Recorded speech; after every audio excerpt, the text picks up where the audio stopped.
Hi everyone! Today we'll be talking about one of my favorite bands, as you may be able to tell by the shirt. We're talking Blur. Now I've had the pleasure of spending the last 2 weeks listening to their discography to come up with the cream of the crop. I'm calling this, undeniably, the top 10 best Blur songs. And to stir things up a little bit, I'll have my pick for an overrated song at the end. But in the meantime, let's get to the top 10.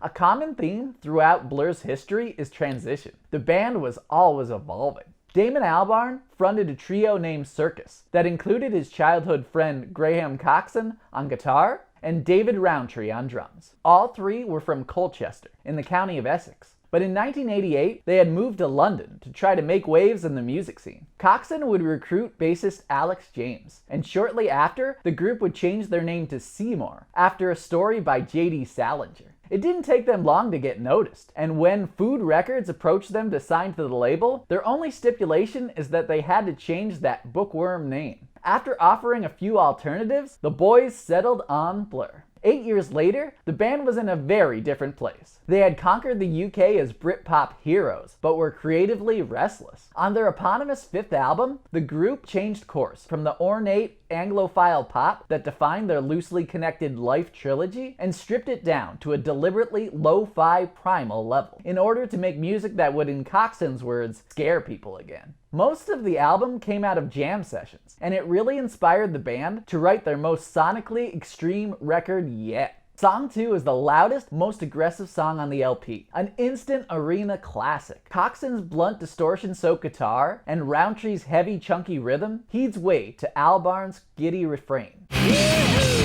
James doubles down on the low end, playing two separate bass parts, giving it a thundering rumble, and the driving momentum is tailor-made for sporting matches and car commercials. The babbling incoherence of the lyrics strike the perfect tone that makes the song transcend language barriers on pure brute strength alone. Song 2 is a grungy, Neanderthal simple bashing of punk attitude that always delivers a rush of adrenaline.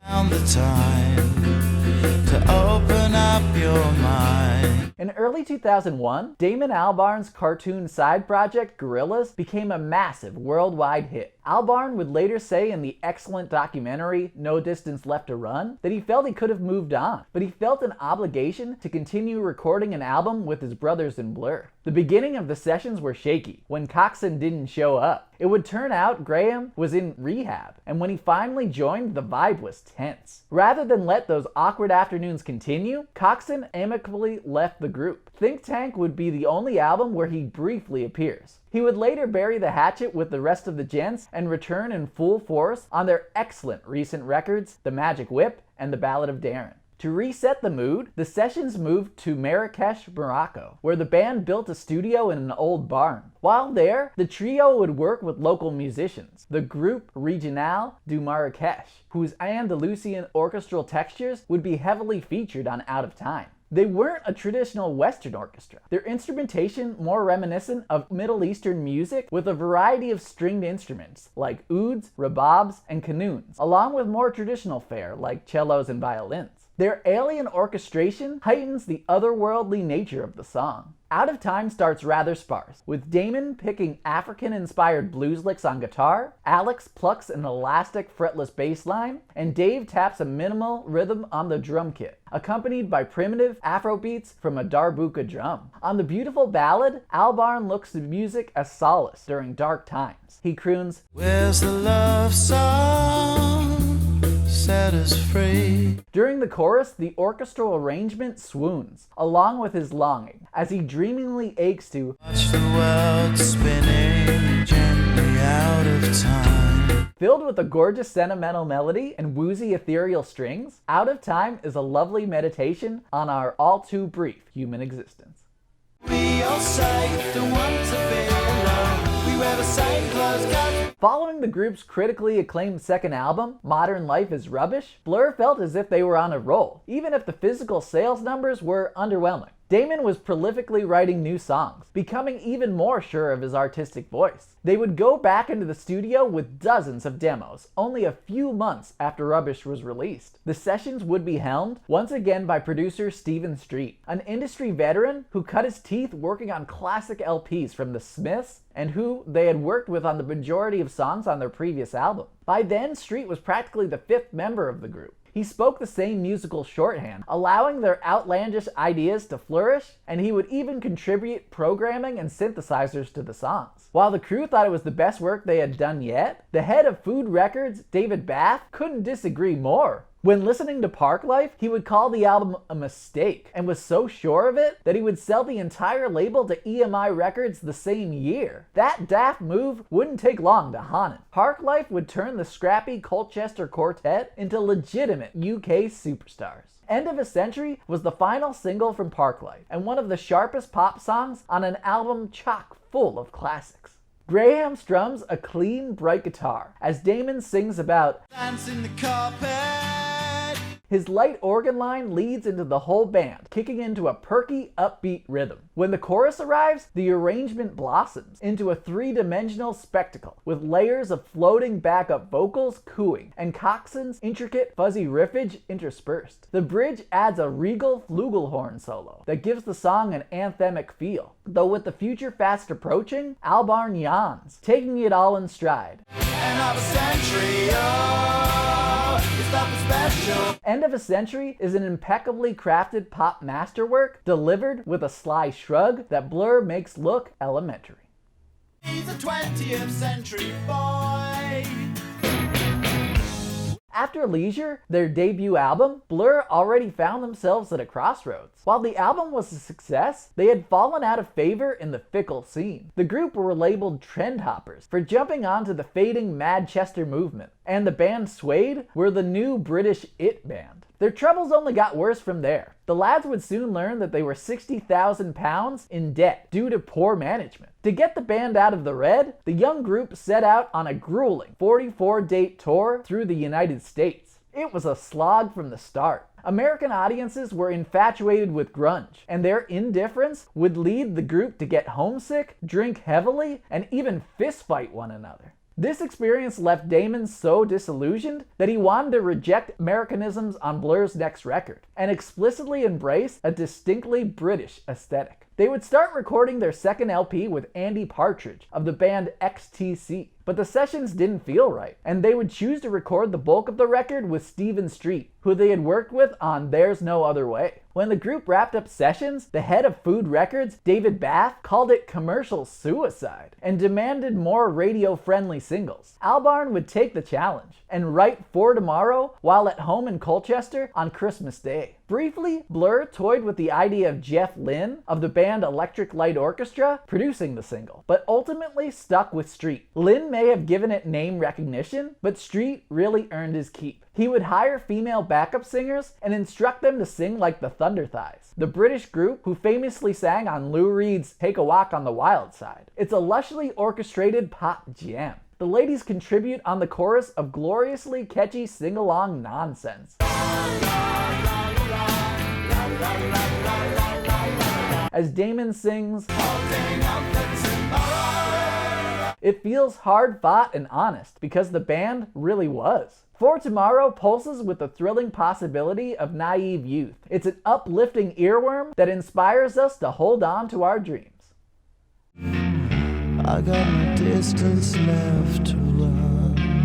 On Blur's self-titled LP, they veered away from the Britpop sound they pioneered into alternative indie rock waters. For their next album, 13, the band wanted to push the experimentation even further. In doing so, they decided to part ways with longtime producer Stephen Street and work on sessions with electronic artist William Orbit after the group were impressed with his interpretation of Movin' On the Bustin' and Dronin' remix compilation. Damon would be in a vulnerable headspace. He had recently broken up with Justine Frischmann, frontwoman of the band Elastica. It was a highly publicized relationship that lasted 8 years, and Albarn's heavy heartbreak lingers across the abrasive and deeply cerebral album. No Distance Left to Run was the explicit death knell to their relationship. The arrangement is nakedly bare. Coxon's warped guitar lines cry out alien blues, sometimes deep calls, other times sustained, shimmering treble. Alex's bass glides along, with Roundtree's downtrodden shuffle. Among the darkness, the spotlight focuses on Damon's wounded tenor, his lyrics achingly personal. He unloads his burden. It's over,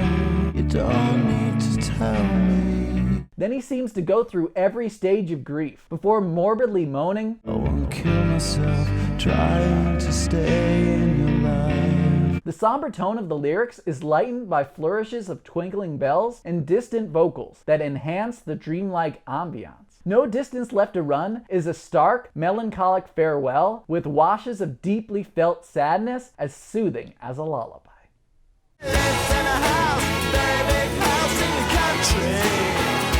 We couldn't talk about Blur without mentioning their 90s tabloid arch rivals, Oasis. In order to sell more magazines, the always hyperbolic UK music press often pitted the two groups against one another. While they were both popular young bands on the island, they weren't all that similar in sound. The northern lads from Manchester made rough and tumble rock and roll, while the Essex Dogs crafted sophisticated studio pop, unconstrained by genre. Nonetheless, the press couldn't resist riling up their rivalry, especially when the Gallagher brothers were always game to add an off-color quip. On the 14th of August in 1995, they would go head-to-head in what NME dubbed the British Heavyweight Battle. When Damon heard the latest single from Oasis, Roll With It, was planned for a release that day, he urged Food Records to put out their latest, Country House, the same day. The decision would create a media phenomenon, with breathless coverage on the nightly news. Blur would claim victory when Country House reached #1 that week. While they won the battle, Oasis looked to have won the war. What's the Story Morning Glory would become a worldwide success, whereas The Great Escape would be initially praised, only to be lambasted later, with Q Magazine issuing an apology for its 5-star review, and even Albarn later labeling it as one of the 2 bad records in his career. While The Great Escape is not a world-conquering populist epic like Morning Glory, it's an incredible, idiosyncratic collection of art pop that overflows with brilliant ideas. Country House is one standout. It's an effervescent romp with an addictive hook. Damon's cheeky lyrics are pitch perfect, and paired with the bold brass section played by the kick horns, along with Coxon blowing saxophone, the snarky tale of a successful fella leaving to the suburbs elevates into a swinging sing-along. Country House is the catchiest song in Blur's catalog and a jovial Britpop blast.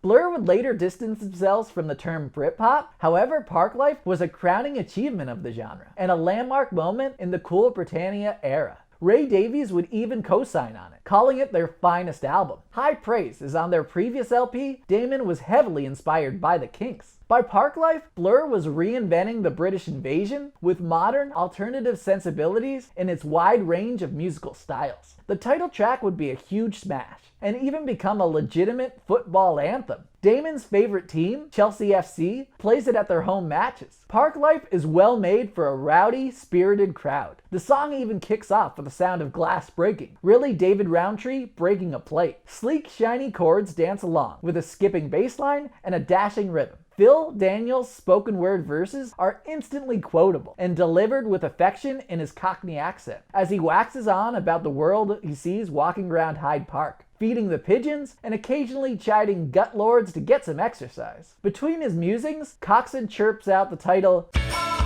like a cheery refrain for carrying on his stroll. The chorus sells us on this humble slice of life, with bouncy piano, glowing harmonies, and a giant hook. While it is undeniably intended as a little cynical of the drudgery, there is a cathartic, carefree nature in his delivery that makes this call of the Spartan simple life so appealing. Parklife is a sarcastic ode to everyday people, full of an irrepressibly fun, buoyant energy that makes the song invigorating.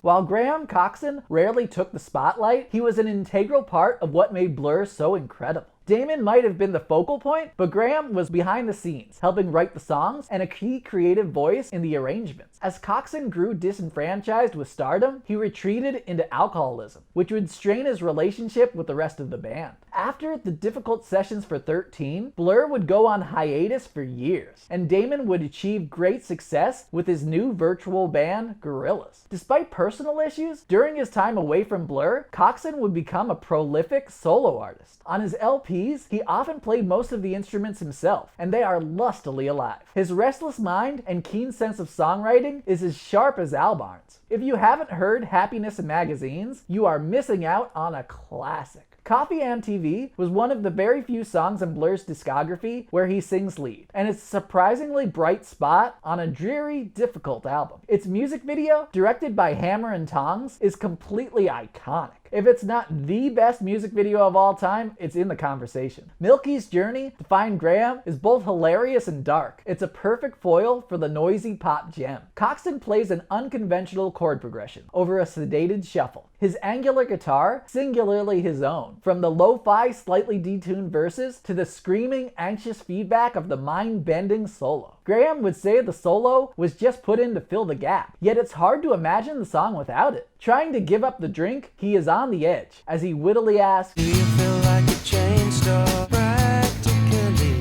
floored? He longs to feel sustained peace in the sugar-sweet chorus. Give me coffee and TV. The little things are keeping him sane in this big bad world, and the song's optimistic melody makes sobriety sound like total bliss. To be able to slightly sinister, yet brilliantly bouncy, Coffee MTV is a bipolar pop gem that stands alongside Blur's very best.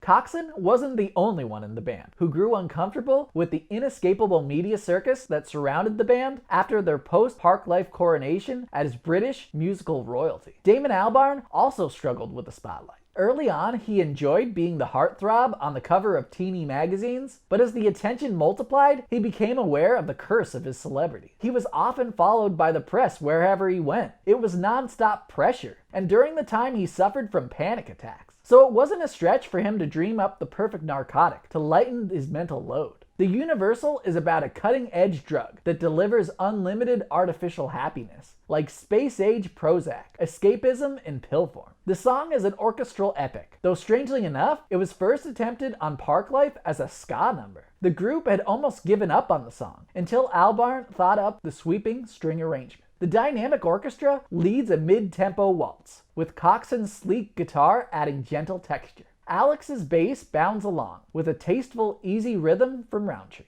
Damon's tenor has never been better, going from a delicate lower octave to an audacious, trembling upper range. He announces the new medication.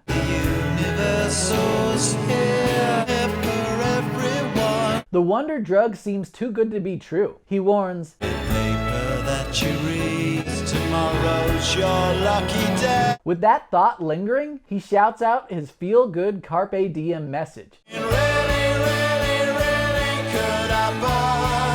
As if he's bestowing us the power to seize the day and control our destinies. Even if these dwindling days fall through you, at least you made them count. The Universal is an uplifting anthem, with a hopeful, big-hearted chorus that makes our mortal struggle sound like an impossible triumph.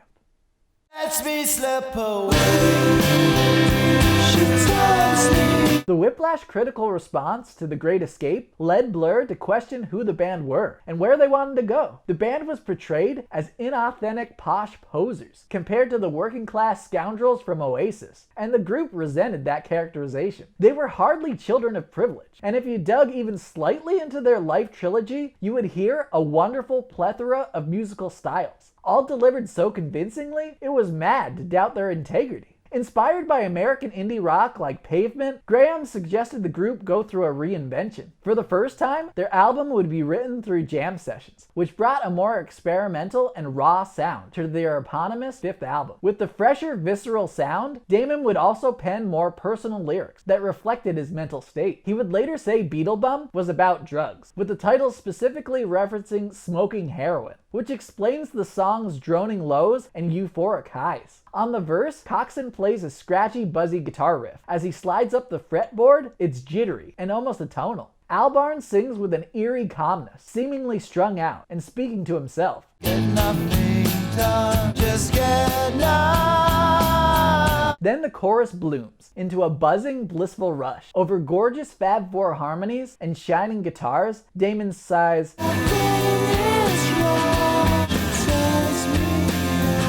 it's a beautiful delusion that's intoxicating to your ears and your mind. Addiction and musicians often intertwine, as creative souls look for their next high to keep their demons of doubt at bay. The chorus could easily be read as singing about the power of music itself, to excite, inspire, and give us comfort in an often cruel world. Decorated with dramatic tonal shifts, lush angelic harmonies, and a cryptic yet powerful chorus, Beetlebum is a magically melodic tribute to the escapism inherent in thrilling, captivating music. It's entrancing, seductive excellence, and Blur at their very best. And now, I'll add 2 more songs that almost made the list.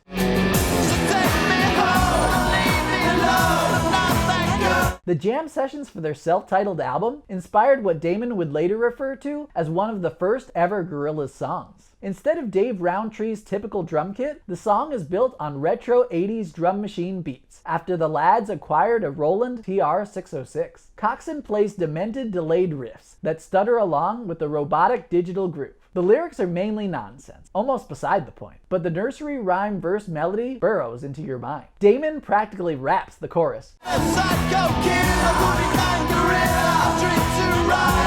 pointing directly in the direction he would soon take his digital creations. You could practically hear 2D singing the On Your Own is a proto-Gorillaz alt-funk banger.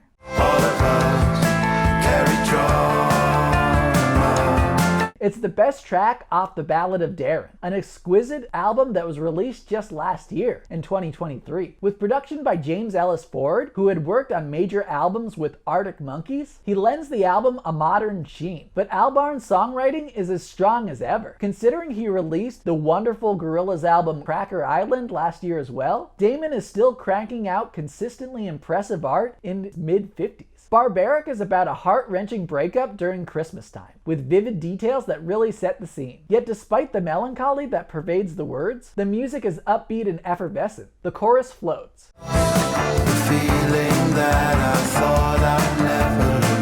And sung over the jaunty rhythm, it sounds both sad and liberating. Barbaric is proof that Albarn remains a songwriting treasure, and it deserves to be mentioned among their best.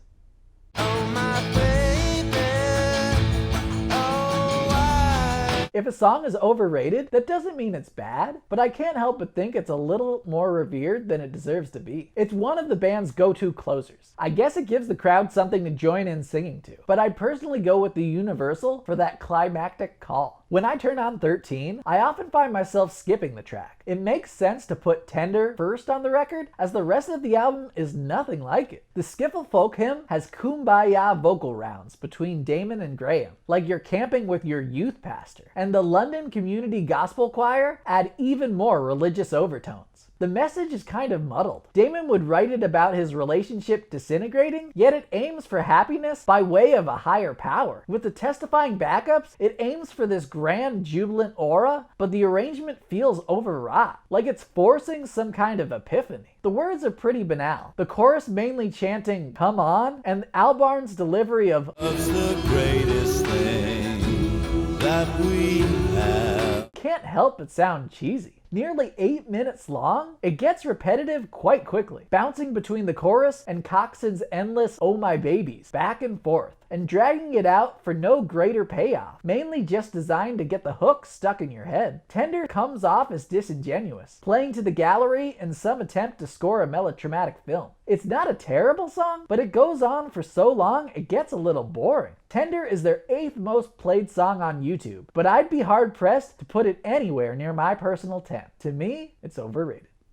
Someone to tell me everything will be alright. Blur made a lot of really fantastic B-sides, It's honestly hard to pick just one. All Your Life is my favorite. It was one of the cast-offs for the 1996 sessions for their eponymous 5th album. It's really curious that it didn't make the cut, but the group had so many songs during the time, hard decisions had to be made, I suppose. It's very reminiscent of David Bowie, kind of halfway between Ziggy Stardust and the Thin White Duke, with avant-garde artistic effects paired with ballsy rock and roll bravado. A tumbling piano line echoes James's two-stepping bass, along with a steady swinging beat from Roundtree and striking blast of power chords by Coxon. On the lyrics, Damon satirically tells off the press like they are a bad lover, and on the chorus longs to be treated better. Though by the end, his British disposition ultimately prevails. He cynically doubts it will ever get better. Days will be like this all your life. Somehow the grumpy lyrics feel all too real. It's a joyful commiseration we all share. Buried in obscurity, All Your Life is a diamond for the diehards. If you haven't heard it, you should definitely add it to your playlist.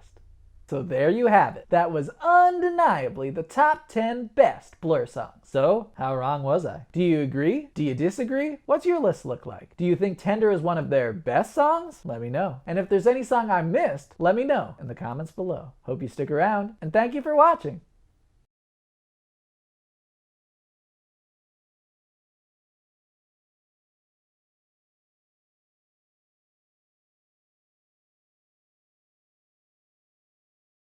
Graham strums a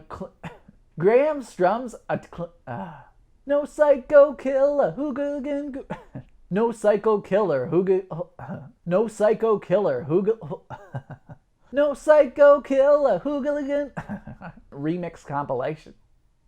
Okay.